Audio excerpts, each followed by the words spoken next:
ఈది కుక్కల అంశం మీద తమ అభిప్రాయాలు చెప్పడానికి నిన్న రష్మి గౌతమ్, ఇటు రేణు దేశాయ్ ప్రెస్ కాన్ఫరెన్స్ పెడితే అక్కడ ఎవరో ఒకళ్ళిద్దరు రెచ్చగొట్టారు బాగా.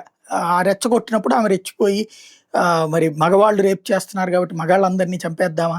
ఇట్లాంటి మాటలు మాట్లాడడం అది బాగా ట్రోల్ చేస్తున్నారు. అది ఎక్కువగా పవన్ కళ్యాణ్ ఫ్యాన్సే ట్రోల్ చేస్తున్నారు. ఎందుకంటే ఇదివరకు రేణు దేశాయ్‌కి అన్యాయం చేశాడన్న ప్రచారం పవన్ కళ్యాణ్ మీద ఉంది కాబట్టి, అది పోగొట్టడానికి రేణు దేశాయ్‌ని వదలడంలోనే కరెక్ట్ ఉంది అంటూ ఈ అంశాన్ని తీసుకొని ఆమెను టార్గెట్ చేస్తున్న నీలాంటి దాన్ని వదిలేయడం కరెక్ట్ అయింది అంటూ కొంతమంది వీధి కుక్కల బాధితులు ఎవరైతే ఉంటారో లేదా వీధి కుక్కల మీద కోపం ఉన్నోళ్ళు ఎవరైతే ఉంటారో వాళ్ళేమో నీ పిల్లలకి కరిస్తే ఎట్లా ఉంటది, నీకు కరిస్తే ఎట్లుంటది అన్నటువంటి మాటలు ఇలాంటివి చేస్తూ ట్రోల్ చేస్తున్నటువంటి వేళ ఆమె తీవ్ర ఆవేదన వ్యక్తం చేసింది. నేను ఎప్పుడు నా వ్యక్తిగత హక్కుల కోసం పోరాడలేదు, కానీ వీధి కుక్కల విషయంలో ఈ పోరాటం ఆపను.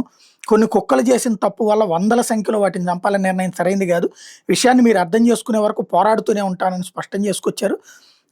ఆమె ఏదో పొలిటికల్ పార్టీలో చేరుతుంది అన్నటువంటి పదాలకి కొంతమంది రాసుకొచ్చిన దాన్ని తప్పుబట్టారు. నేను ఏ పార్టీలో చేరనన్నారు. అలాగే ఈ బెదిరింపులు అనేక మంది చేస్తున్నటువంటి వేళ నన్ను కాపాడడానికి అమ్మా నాన్న లేరు, అన్నయ్య లేరు, భర్త లేరు. తాజా అంశం మీద నా తప్పు లేకుండా ఎంతోమంది నన్ను విమర్శిస్తున్నారు. మీరు చేసే వ్యాఖ్యల మీద తిరిగి స్పందించడం. నేను నమ్మే భగవంతుడి దగ్గర మాత్రమే నా బాధని చెప్తాను. ఆయన నా ప్రార్థనలు వింటాడన్న నమ్మకం నాకుంది. నేను తరచూ కాశీకి ఎందుకు వెళ్తానో మీకు అర్థమై ఉంటుంది అన్నటువంటి పాయింట్ చెప్పుకొచ్చారు.